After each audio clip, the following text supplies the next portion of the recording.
Now, there's nothing like a golden glow, especially in the summer.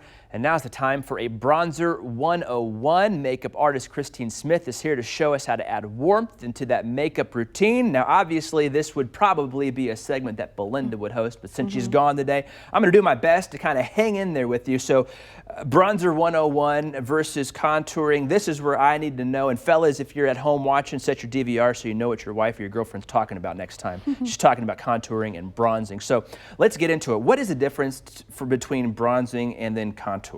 Well, with contouring, when you do your foundation, it kind of takes all the dimension out of the face.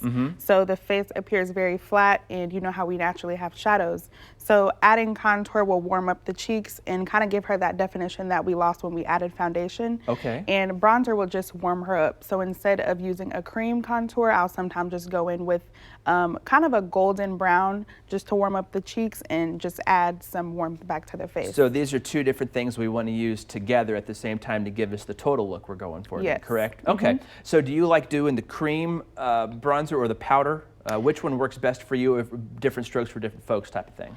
It's kind of just depends on what the person who's doing their makeup wants, but I prefer cream because on my clients because I can kind of achieve the look and the type of structure that I want in the face versus powder. It's really just preference. Yeah. So again, another guy question coming in here. Since you're using a cream, I know a lot of foundations are powder based, right? So how does it affect the order in which you put the different things on, different products. So first you want to add foundation. Okay. And then you want to here, do your thing. Go ahead and highlight. I'm just trying to get my learn on right now. I should have a pen and paper out taking notes here. So I like to use, this is a cream Anastasia Beverly Hills palette that I have, and I like to use my finger because it warms up the product to add on the face.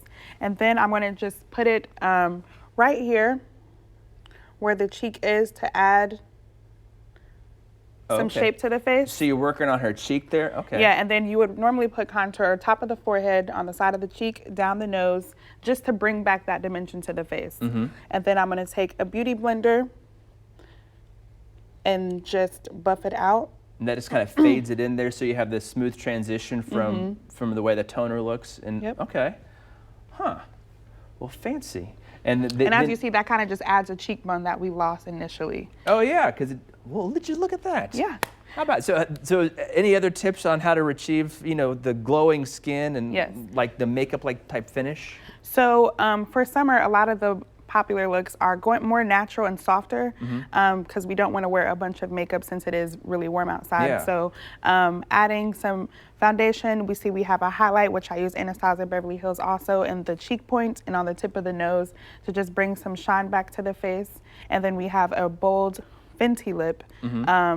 Just going something fresh and wearable for every day, something that's comfortable for her and something she could wear to work. So then, again, this is a guy question. Is it appropriate to have like summer makeup for the hot month versus a winter makeup then, or is it more of a tone just and with your skin tone? Because a lot we'll get sometimes I'll get a little bit darker during the summer months and then lighten up in the winter months. So there'll be two different tones you have to use. How does that work? Because let's buy so much makeup. There's packages that get delivered to the door. I'm like, didn't you just buy makeup last week? Well, it's kind of necessary because we do change tones throughout the different seasons. So if she were to get a little bit darker, I would just use a darker foundation and maybe add a little bit of a deeper dimension so that so I can match her color a little bit easier. And with a palette like that has multiple colors, are you able to come up with just about any type of tone so if you I need? don't really have the tone that I need, I might mix them and then just get something that I could get to achieve the perfect color for her. Okay. Well, I learned a lot today. Is there anything else that we need to know here before we got to let you go today?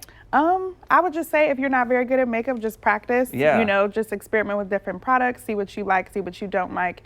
And trial and error is really how you'll learn to do a nice look for every day. All right, it takes practice. Yes, it does. All right, we do appreciate you, Chrysteen. Thank you for being here, and thank you for modeling. You didn't move the whole time. You were great. Wonderful.